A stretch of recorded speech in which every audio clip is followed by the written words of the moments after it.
Right बच्चे, तो अभी क्या कर रहे हैं हम? अभी important chemical compounds, important carbon compounds की स्टडी करेंगे, इथेनॉल की और इथेनोइक एसिड की। ये दो इंपॉर्टेंट कार्बन कंपाउंड्स हैं जो बहुत इंपॉर्टेंट हैं, जिनके ऊपर प्रॉपर्टीज हमें जल्दी जल्दी से पढ़ देनी है, ठीक है? तो सबसे पहले इथेनॉल क्या है? इथेनॉल की इंट्रोडक्शन देखी जाए तो it is the second member of homologous series of the alcohol family. तो अल्कोहल फैमिली का पहला member is methanol, second member is ethanol. तो सेकंड मेंबर है। फॉर्मूला क्या होगा? C2H5OH। Right, it can be written as condensed form में CH3CH2OH। इस तरीके से लाइंस ड्रॉ करके भी आप लिख सकते हो उसको। और common name of ethanol is ethyl alcohol, क्योंकि इथाइल ग्रुप दिख रहा होता है और साथ में alcohol. So ethyl alcohol is its common name or ethanol is its IUPAC name. It is very common and most widely used alcohol out of the all alcohol family. ये most widely used है। और इसे हम ethanol को इसलिए सिर्फ alcohol भी, पूरी अल्कोहल कैटेगरी को रिप्रेजेंट करता हुआ सिर्फ अल्कोहल भी कहते हैं। Please note that whether we use the name ethanol or ethyl alcohol, they mean the same thing. Physical properties क्या हैं इथेनॉल की? इंपॉर्टेंट है, जल्दी से हाईलाइट कर देती हूँ। It is colourless, liquid, pleasant smell, burning taste. Right बच्चे, जल्दी से सारे लिखो। It is liquid, it is colourless, it has pleasant smell and burning taste. It is volatile, bottle open छोड़ दो, slowly it will go out as vapours. It is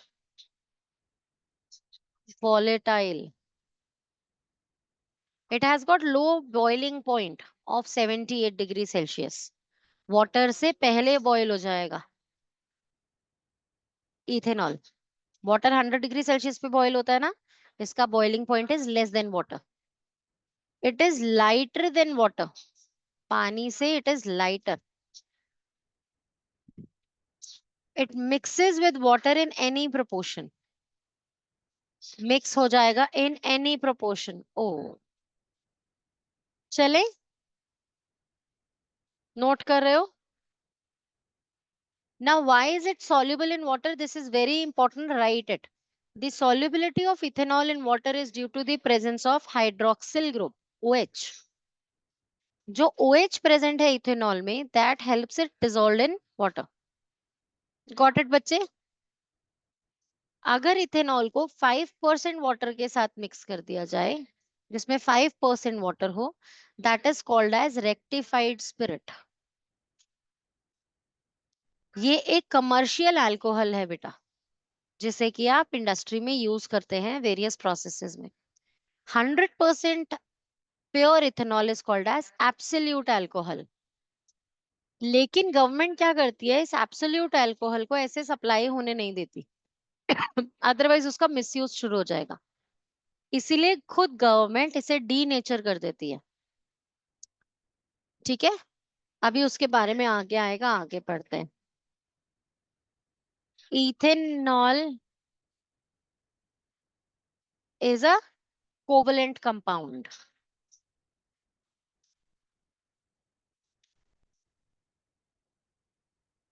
सारे covalent bonds हैं, है ना? जल्दी जल्दी से नोट करो।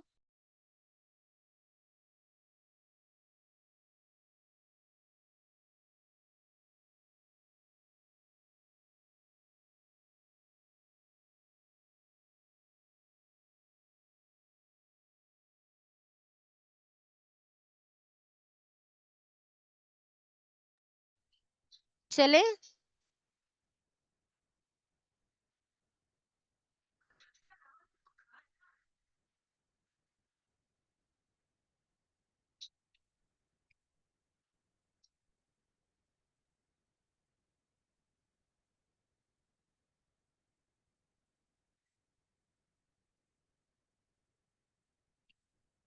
it is a neutral compound means it is neither acidic nor basic. Neutral होता है ना? Is it has got no effect on litmus solution. ये सारी इंपॉर्टेंट प्रॉपर्टीज हैं बेटा, लिखना है जल्दी से। नोटेड।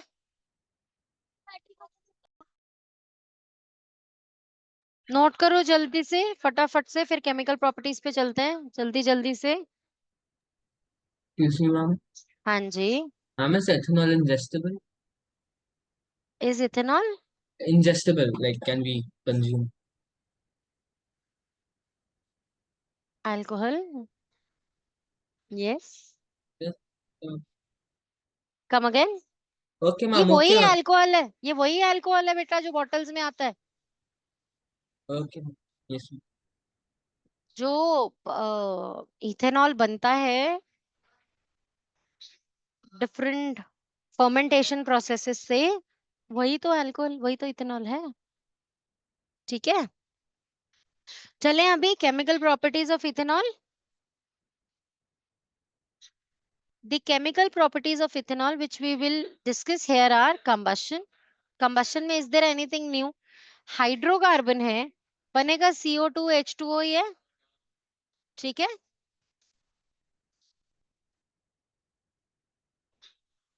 तो इसमें सिर्फ बैलेंसिंग का काम है। आपको पता है दैट एवरी टाइम कोई भी आपको वो हाइड्रोकार्बन देंगे और उसके कंबस्शन का प्रोसेस पूछेंगे, आपको CO2 और H2O साथ में हीट एंड लाइट लिखना है और बाकी उनकी बैलेंसिंग ही करनी है आपको। ठीक है बच्चे, जल्दी से बैलेंस करके लिखो, डोंट जस्ट कॉपी। देखो बैलेंस कर रहे हो ना ठीक से, जल्दी जल्दी से।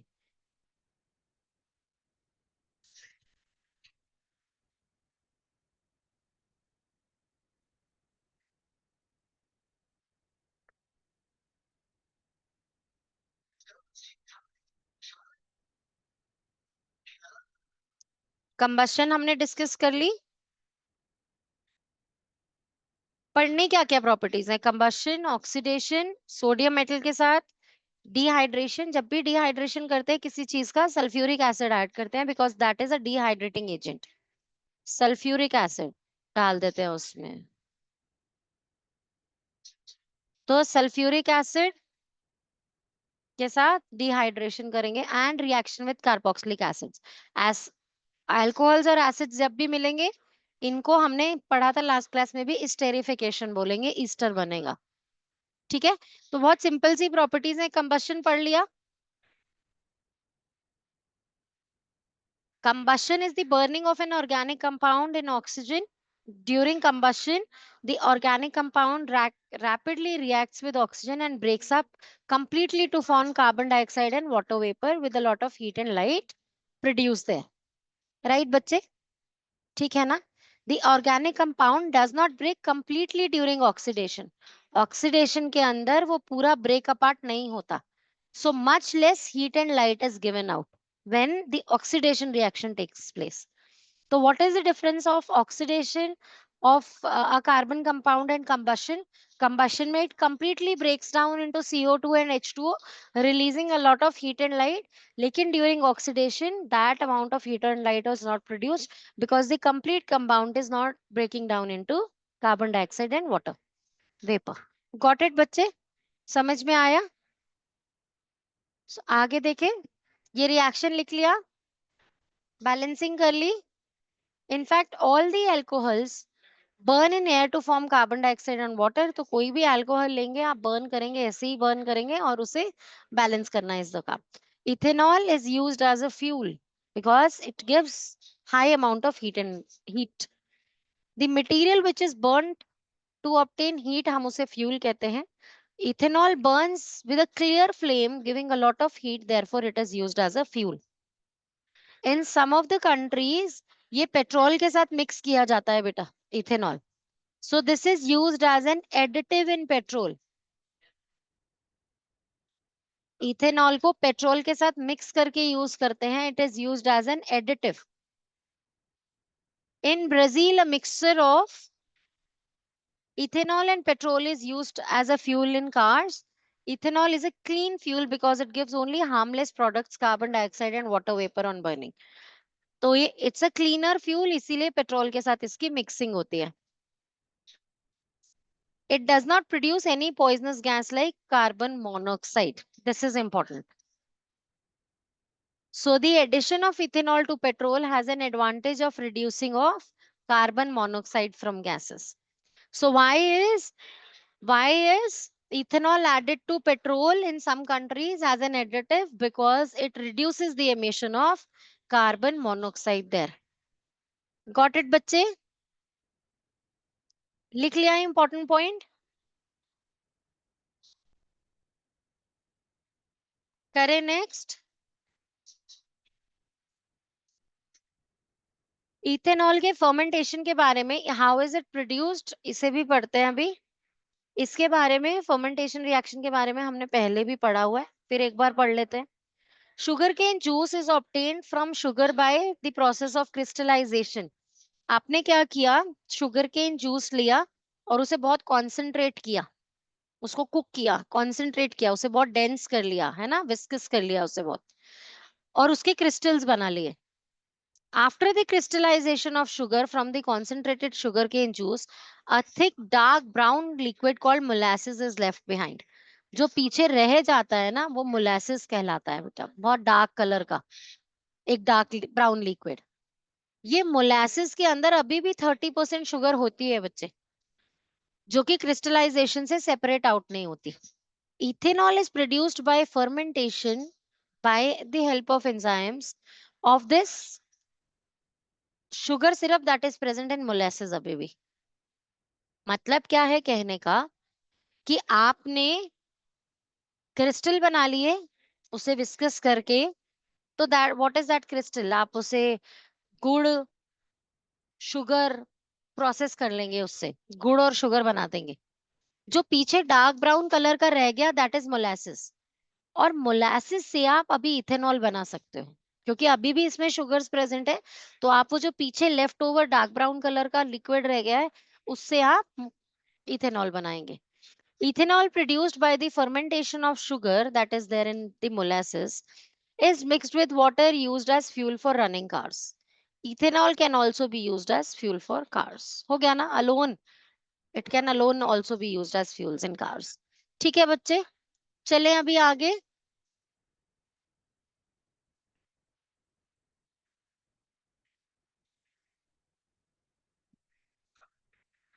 नेक्स्ट करें बच्चे.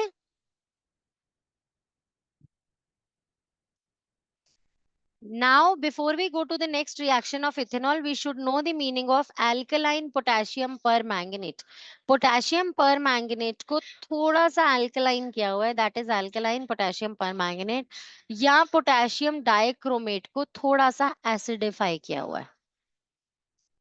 Aqueous solution of potassium permanganate water के साथ mixed, जिसमें थोड़ा सा सोडियम हाइड्रोक्साइड होगा, उसे आप अल्कलाइन पोटेशियम परमैंगनेट कहेंगे, जिसका full formula is KMnO4 plus NaOH. For the term alkaline potassium permanganate, the thing can be written as KMnO4 plus NaOH. This is alkaline potassium permanganate. ये potassium permanganate का formula है with this alkaline part in it in the aqueous state. Got it बच्चे? Acidified potassium dichromate क्या है? It is with a little of acid, potassium dichromate. Right बच्चे? तो potassium dichromate solution को जब आप सल्फ्यूरिक एसिड के साथ मिक्स करते हैं, that is called as acidified potassium dichromate. ठीक है बच्चे, समझ में आ गई? A substance which gives oxygen for oxidation is called as an oxidizing agent. We all know that. Alkaline potassium permanganate and acidified potassium dichromate, they are strong oxidizing agents. That is, they provide oxygen for oxidizing other substances. तो दूसरे substance को oxygen supply करने का source है ये, इसीलिए इन्हें oxidising agents कहा जाता है. क्लियर और नॉट बच्चे? तो alkaline potassium permanganate and acidified potassium dichromate, they are both oxidizing agents used in this oxidation reaction of alcohol. Understood बच्चे और नॉट? तो ये ऑक्सीजन को सप्लाई करने के काम में आ रहे हैं.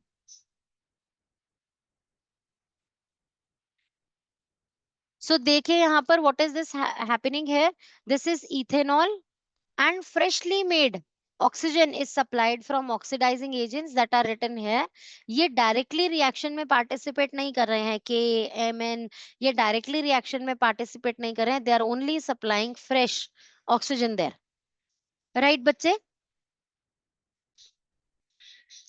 Now this oxygen, what happens with this oxygen, देखो क्या हो जाएगा, CH3, ये C और एक H, ये पूरा H2 यहां से अभी के लिए हटाते हैं, और यहां पर इस C के साथ 2 O विद 1 H। तो क्या हुआ बेटा, यहाँ पर 2 O's थे आपके पास, मैं आपको सिंबॉलिकली समझा रही हूँ, ये ऐसा होता नहीं है कि वहां से H2 निकलता है और उसकी जगह एक और O आता है। यहाँ पर जो H2 था, वो H2 एक O के साथ रिएक्ट करके H2O बन गया बेटा, so this 1 O is over, this one O that is left is fixed with this formula। तो ये क्या हो जाएगा, एक्चुअली क्या हुआ, ध्यान से देखो, अगर हम वैसे समझे कि हुआ क्या है, जब 2 H लिबरेट हुए ना वहां से स्ट्रक्चर में, स्ट्रक्चर बनाते हैं CH3, CH2 और OH, ऐसे ही था बच्चे। जब यहां से 2 H रिमूव हो गए, ये भी गया और ये भी गया बच्चे, तो डबल बॉन्ड बच गया, 2 बॉन्ड्स बच गए, तो क्या हो जाएगा ये, और ये डबल बॉन्ड O इस तरीके से रिएक्ट कर गया, तो एक O जो था वो जो 2 हैंड्स फ्री हुए थे उसके साथ अटैच हो गया। तो क्या बन गया बेटा स्ट्रक्चर ऑक्सीडेशन के बाद, CH3CH2OH का चेंज होकर बना CH3COOH। आई बेटा बात समझ में कि नहीं आई, क्या हुआ? मेमोरी के लिए इसे ऐसे ही समझना है, कहीं लिखकर नहीं आना है कि 2 H खाली हुए इसलिए डबल बॉन्ड खाली हुआ इसीलिए वहां O लगा, ऐसी कोई एक्सप्लेनेशन रिक्वायर्ड नहीं होती है। तो जो ऑक्सीजन आया था ऑक्सीडेशन से, वो 2 H को वहां से रिलीज कर दिया, क्योंकि वो H2O की फॉर्म में 2 H बाहर एक O के साथ आ गए। और माइंडेड बच्चे, आप कहीं पे भी रिएक्शन में O2 लिखकर नहीं आएंगे, this is called as nascent oxygen. Oxygen के एटम्स बन रहे हैं with this oxidizing agents, oxygen का मॉलिक्यूल नहीं है, this is nascent oxygen produced है। फ्रेशली जेनरेटेड एटॉमिक ऑक्सीजन होता है, देखो this is Ma'am, what's nascent? Atomic oxygen बेटा, एटम की फॉर्म में, single O। So this is freshly generated atomic oxygen, only O, separately O that is produced। तो 2 ऐसे separate O बनकर आएंगे, एक H2 को अपनी तरफ अट्रैक्ट करेगा, H2O के साथ रिएक्ट होकर H2 बना देगा, और एक O जो है वो COOH बन गया, राइट?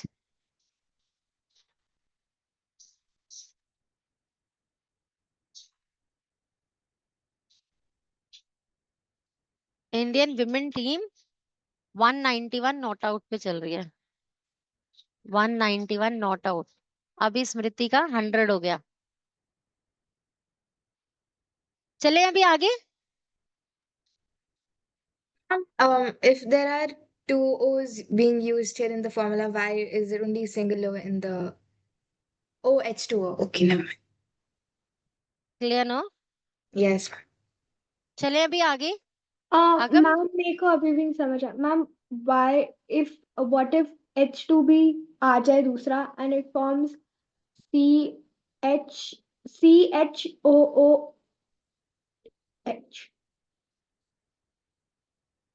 मैम जो हमने CH3 अच्छा को अच्छा अभी अच्छा भी अच्छा, रखा हुआ है। मैं समझ गई, आप कह रहे हो कि ऐसा है ये CH3 हाँ CHOOH। नहीं मैम, मैं कह रही हूँ अभी जो हमने लिया तो CH3 और CH2, जो वो H2 था वो यूटिलाइज हो गया O के साथ, तो मैम फिर CH3 से H2 एक्सट्रैक्ट होके वापस क्यों नहीं हो जाता हो? बेटा देखो, ये जो मैं आपको समझा रही हूँ ना कि अल्कोहल से एसिड बनता है, तो इसे ऐसे समझो कि 2 H लिबरेट हुए और वहां एक O आया, ये सिंबॉलिकली भी बिल्कुल करेक्ट है, और एक्चुअली ये ऐसा होता है कि वहां से 2 H रिलीज होते हैं और वहां पर एक O आ जाता है जो डबल बॉन्ड से अटैच हो जाता है। और अब इनके इन डेप्थ जो रीजन है, किसकी कैसी एनर्जी है, क्यों क्या क्या हो रहा है, तो वो जो है वो 11th क्लास में स्टडी करना बेटा। वहां केमिस्ट्री इतना परेशान करेगी ना, यही सब रीजन वहां पढ़ने हैं। To every exception there is an exception. तो वहां ये छोटी छोटी सी चीजें पढ़नी है बेटा। ये एक्चुअली ना एक थियरी सब्जेक्ट है केमिस्ट्री।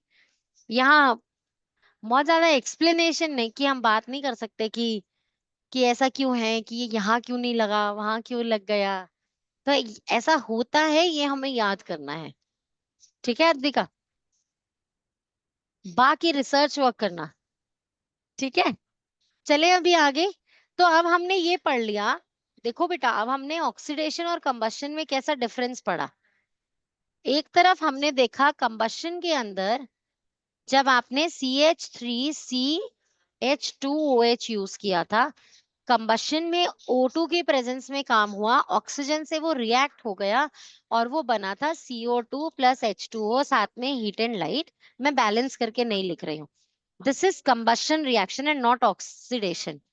ऑक्सीडेशन में CH3CH2OH में जब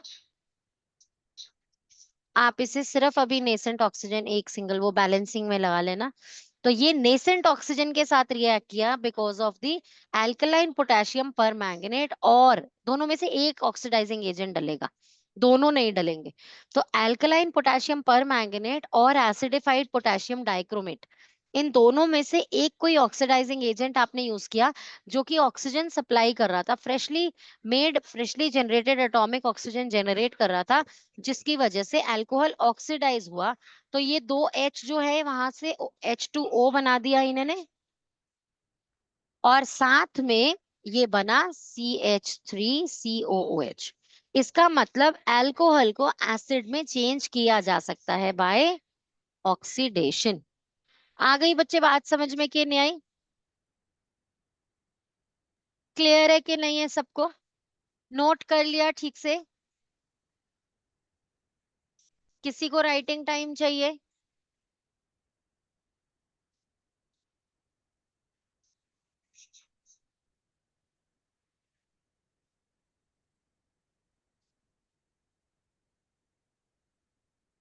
ध्यान से, ऑक्सीडेशन और कंबशन में कंफ्यूज मत होना। ओके, चले अभी आगे।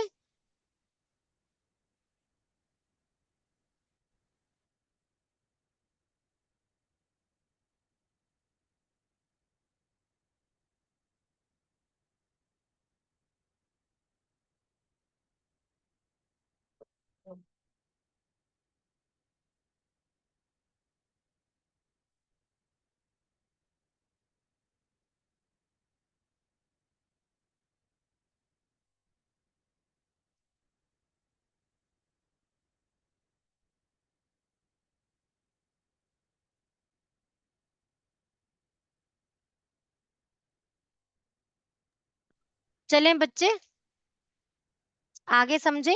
The reaction can be carried out by adding 5% aqueous solution of potassium permanganate in the sodium hydroxide solution to ethanol drop wise। धीरे धीरे आप उसे drop wise ऐड कर रहे हैं till the purple color of potassium permanganate solution disappears।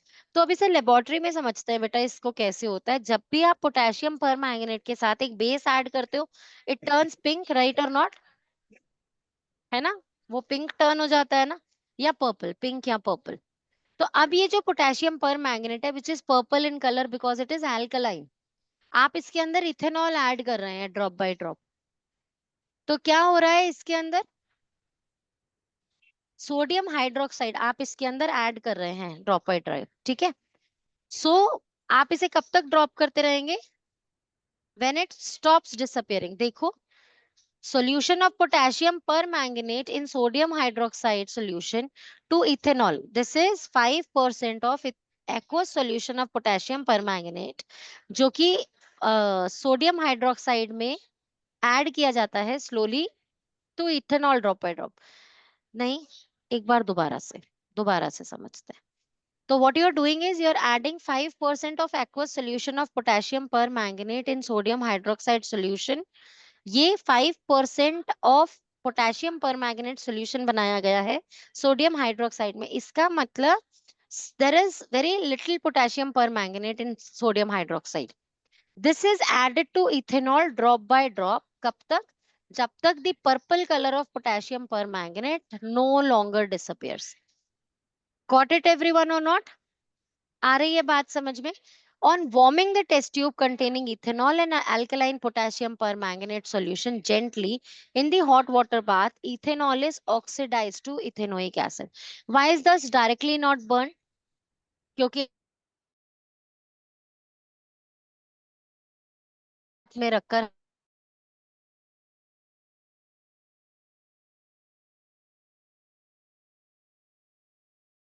% का solution add किया है और ये इथेनोइक एसिड बन जाएगा। इसका मतलब क्या समझ में आया? कुछ समझ में आ रहा है क्या हो रहा है? जो एक्वस सॉल्यूशन है पोटेशियम परमैंगनेट का सोडियम हाइड्रोक्साइड के साथ, व्हाई वुड इट स्टॉप डीकलराइजिंग?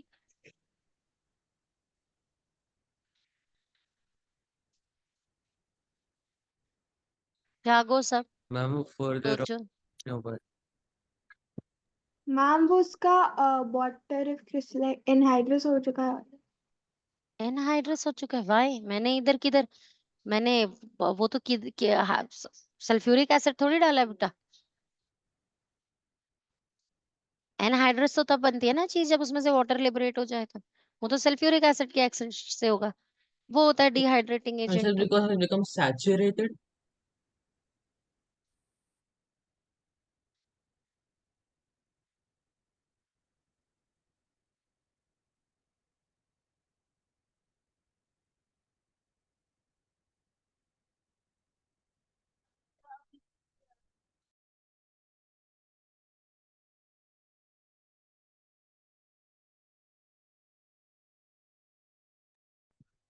नहीं, कोई भी नहीं सोच पा रहा।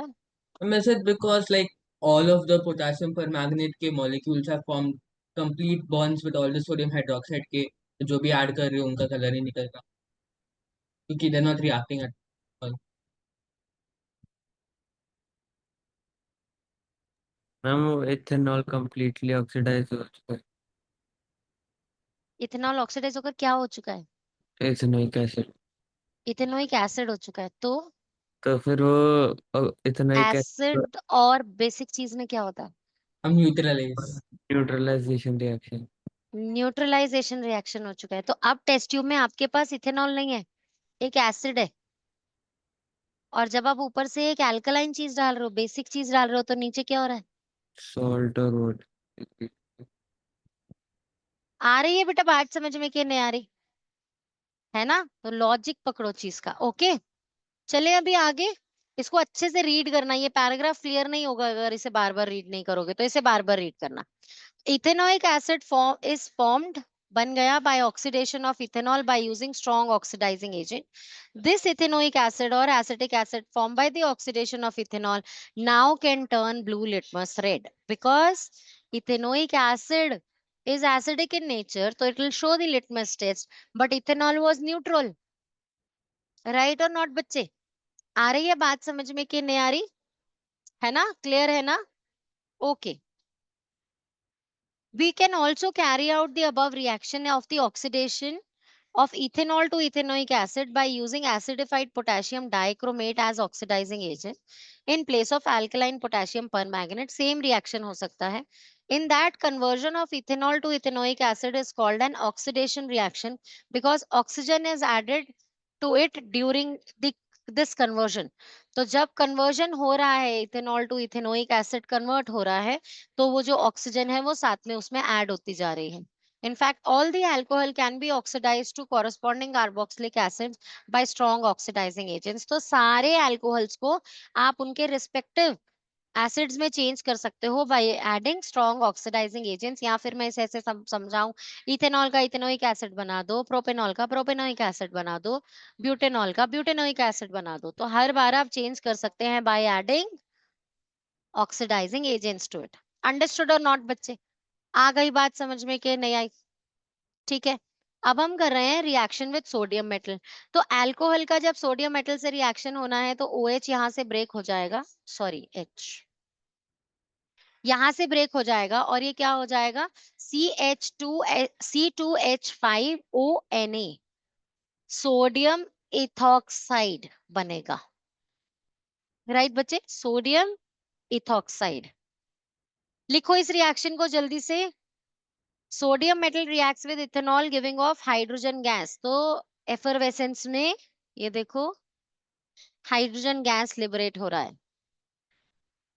This reaction is used as the test of ethanol. तो हेडिंग डालो टेस्ट फॉर इथेनॉल। तो आप क्या करते हैं, उसमें छोटा सा पीस ऑफ सोडियम मेटल डाल देते हैं। अगर रैपिड एफरवेसेंस दिखती है आपको हाइड्रोजन गैस की, जो कि बर्निंग मैचस्टिक के साथ पॉपिंग साउंड देगी, that means the thing that you have taken in the test tube was ethanol। आ गई बच्चे बात समझ में कि नहीं आई?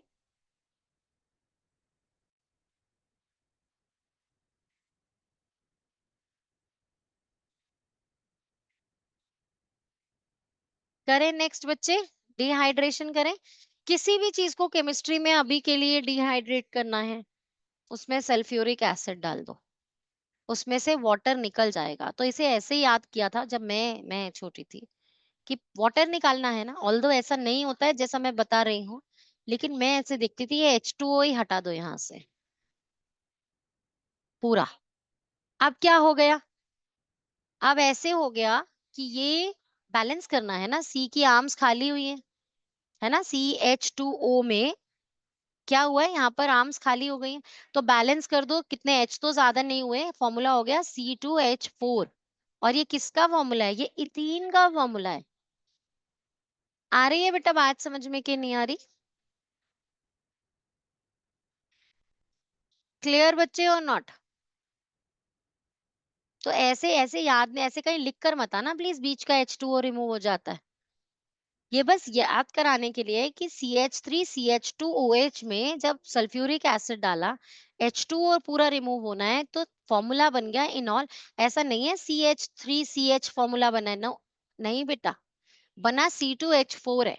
वो फॉर्मूला किसका है, वो इथीन का फॉर्मूला है। तो इस तरीके से बैलेंस होगा, carbon to carbon double bond से 4 हाइड्रोजन डिस्ट्रीब्यूट हो गए हैं वहां पर। आ गई बच्चे बात समझ में कि नहीं आई? तो अब देखो एक्चुअल चीज क्या है। एक्चुअली क्या हुआ है, H from CH3 group and OH from CH2OH group। Actually एक H इसने दिया है और एक OH इसने दिया है, लिबरेट किया है। आ रही है बच्चे बात समझ में कि नहीं आई? This is the correct explanation कि यहां से एक H चला गया तो ये सिर्फ 2 रह गया, तो इधर CH2 और इधर भी CH2 रह गया। ओके और नॉट? एग्जैक्ट चीज समझ में आई क्या हुआ? एग्जैक्ट चीज, एक CH3 ने अपना H बाहर किया और एक OH CH2OH ग्रुप ने बाहर किया, तो इसकी वजह से H2 बना, और साथ में ये जो O था इसने O बना दिया, H2O। आ गई बच्चे बात समझ में कि नहीं आई? इससे इथीन मॉलिक्यूल बन गया। It acts as a dehydrating agent. Sulphuric acid जहां भी आप यूज करेंगे कॉन्सेंट्रेटेड सल्फ्यूरिक एसिड, वो हमेशा एक स्ट्रॉन्ग डिहाइड्रेटिंग एजेंट का काम करता है, जो कि वाटर मॉलिक्यूल रिमूव कर देता है फ्रॉम अल्कोहल। नोटेड बच्चे? करें नेक्स्ट।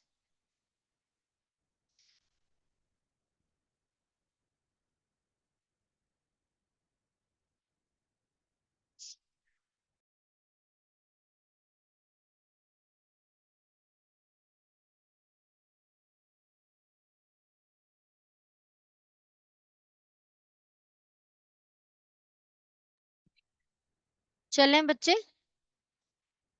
अब स्टेरिफिकेशन, इस पे बात हम लास्ट क्लास में कर ही चुके हैं कि आपको क्या करना है। यहाँ पर अगेन थोड़ा सा कॉन्सेंट्रेटेड सल्फ्यूरिक एसिड यूज करना है, किस लिए, वाटर लिबरेट करने के लिए। तो ये OH और ये H will form H2O together beta, will give CH3COO C2H5।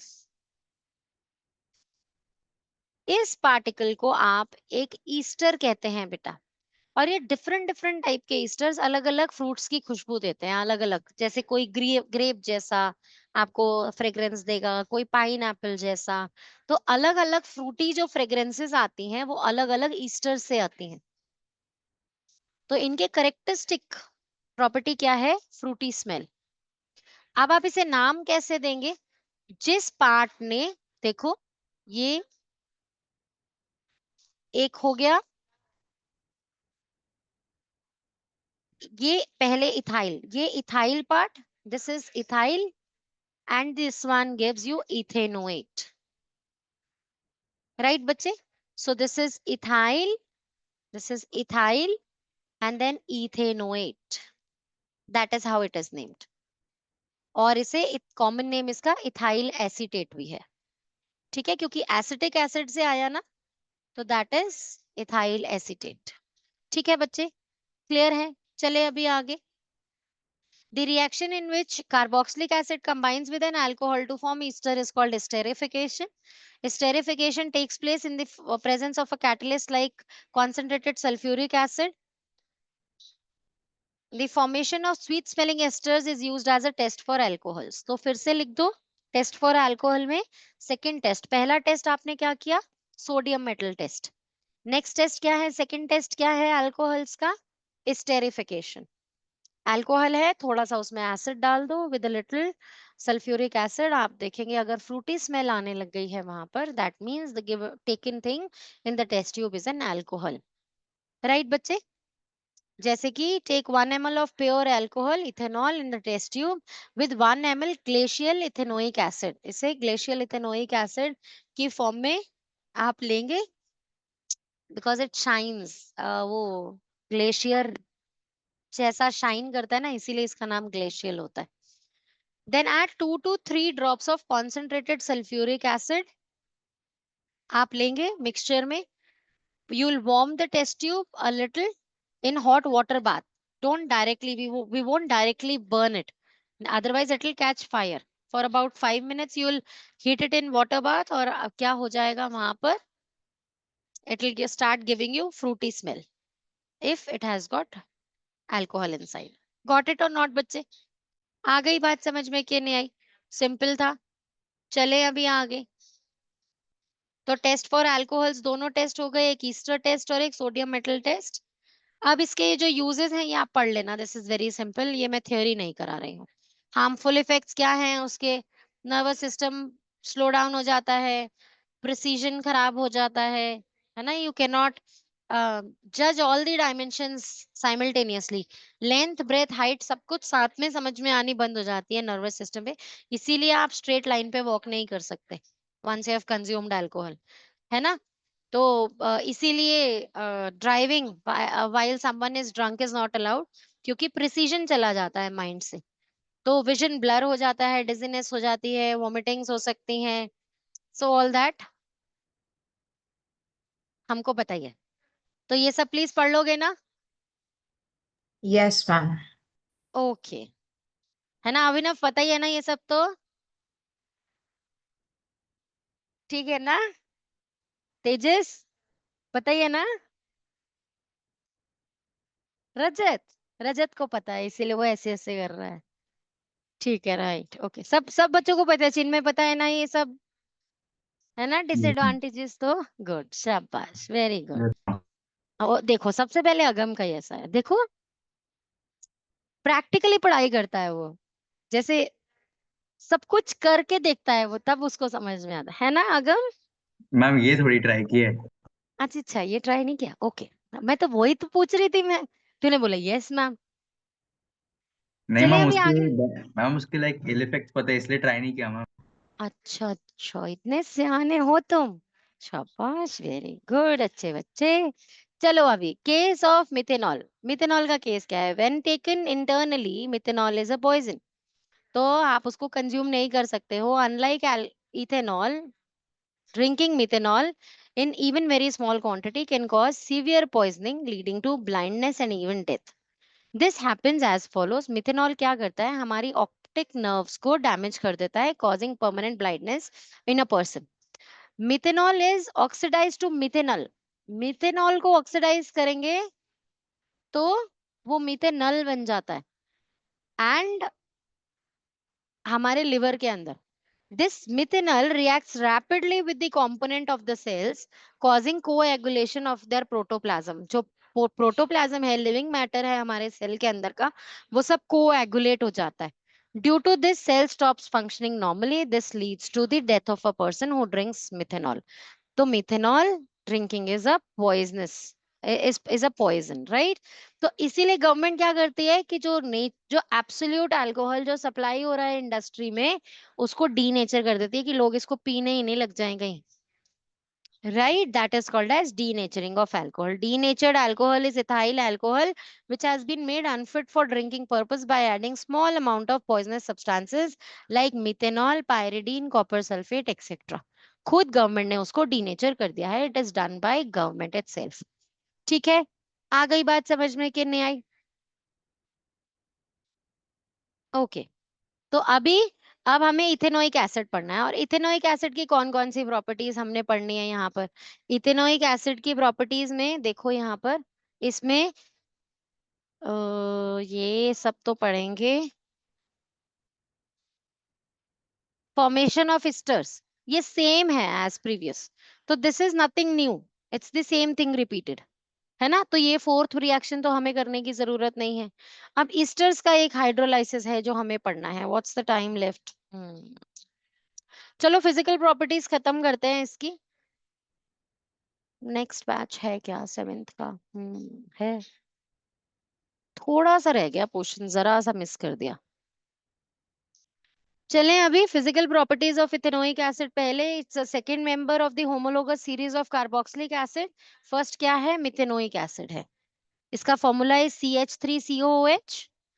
Common name for ethanoic acid is acetic acid. ये छोटी छोटी सी चीजें हैं, जल्दी से लिख लो.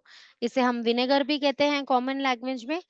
Vinegar has got 5 to 8% of ethanoic acid in it. In other words, vinegar contain 5 to 8% acetic acid. ठीक है, और वो एक प्रिजर्वेटिव की तरह काम में आता है इन पिकल्स. फिजिकल प्रॉपर्टीज क्या है? It's colourless, again a liquid, सार टेस्ट बिकॉज एसिड है तो सार फ्लेवर होगा उसका, with smell of vinegar in it. Boiling point more than water है बेटा, 118 डिग्री सेल्सियस. इथेनॉल का लेस देन था वाटर, इसका मोर देन है. When pure ethanoic acid is cooled, it freezes to form colorless ice-like solid. तभी इसे glacial acetic acid कहते हैं बच्चे. Glacial ethanoic acid जो अभी मैं पीछे बताकर आई आपको, है ना. तो जब आप इसे फ्रीज कर देंगे, आप इसे ठंडा करेंगे तो शाइन करता है ये, इसीलिए इसे ग्लेशियल एसिटिक एसिड भी कहते हैं. ठीक है, सॉलिड फॉर्म में. चले अभी आगे. Ethanoic acid is miscible with water in all proportions. Acid को पानी में किसी भी प्रोपोर्शन में डिसॉल्व किया जा सकता है. नोटेड बच्चे.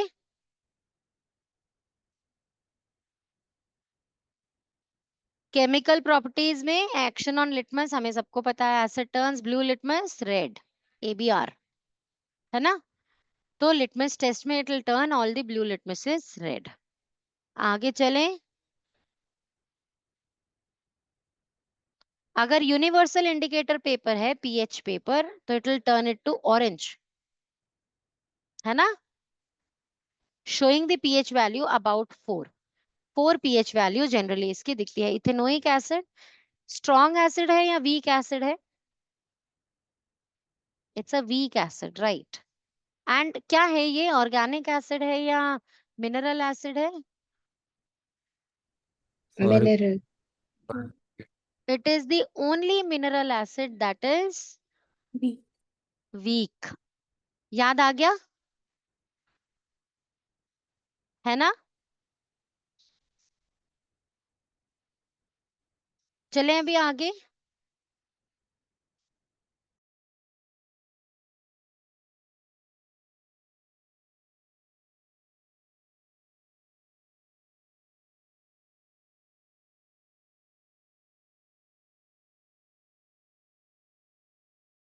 नहीं बेटा, my bad. It is carbonic acid, that is the only mineral acid that is weak बच्चे. हमने मिनरल एसिड्स 3 किए थे, नाइट्रिक एसिड, सल्फ्यूरिक एसिड और हाइड्रोक्लोरिक एसिड, और fourth one was carbonic acid. Carbonic acid is the mineral acid that is weak. ये एक organic acid है क्योंकि विनेगर्स कंज्यूम कर सकते हैं, है ना. It is a weak acid, right. तो एसिटिक एसिड, कार्बोक्सिलिक एसिड क्या है, वीक एसिड्स हैं, ऑर्गेनिक एसिड्स हैं. ठीक है, चलें अभी आगे. Ethanoic acid is a weak acid. On the other hand, dilute hydrochloric acid turns universal indicator showing pH value 1.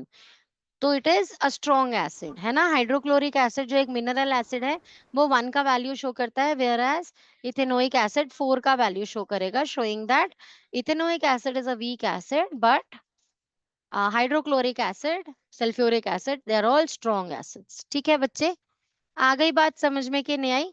तो ये हमें बता रहे हैं कि both hydrochloric acid and ethanoic acid they are not equally strong, one is weak one is strong. This is because of, ये हम पहले भी पढ़ चुके हैं चैप्टर्स में बात, this is because of partial ionization और कंप्लीट आयनाइजेशन. मिनरल एसिड्स क्या करते हैं, वो कंप्लीटली आयोनाइज हो जाते हैं इनटू आयंस, है ना. इसीलिए दे आर स्ट्रॉन्ग एसिड्स, इसीलिए उनका H+ का कॉन्सेंट्रेशन हाई हो जाता है. लेकिन ऑर्गेनिक एसिड पार्शियल आयोनाइजेशन करते हैं, कभी वो ब्रेक हो रहे होते हैं, कभी वो कंबाइन हो रहे होते हैं, ब्रेक हो रहे होते हैं, कंबाइन हो रहे होते हैं. तो आपके पास जो लिक्विड है, सॉल्वेंट है, उसके अंदर कुछ प्रोपोर्शन ऑफ अल्कोहल ही एसिड ही होता है और कुछ आयनाइज्ड पार्ट होता है उसका. तो क्योंकि उसमें H+ का कॉन्सेंट्रेशन कम हो जाता है, इसीलिए वो वीक एसिड रह जाते हैं.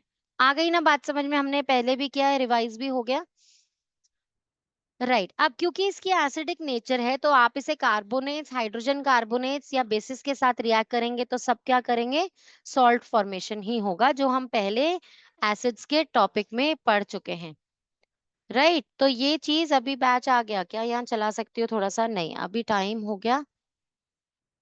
Good evening ma'am. Good evening बेटा जी.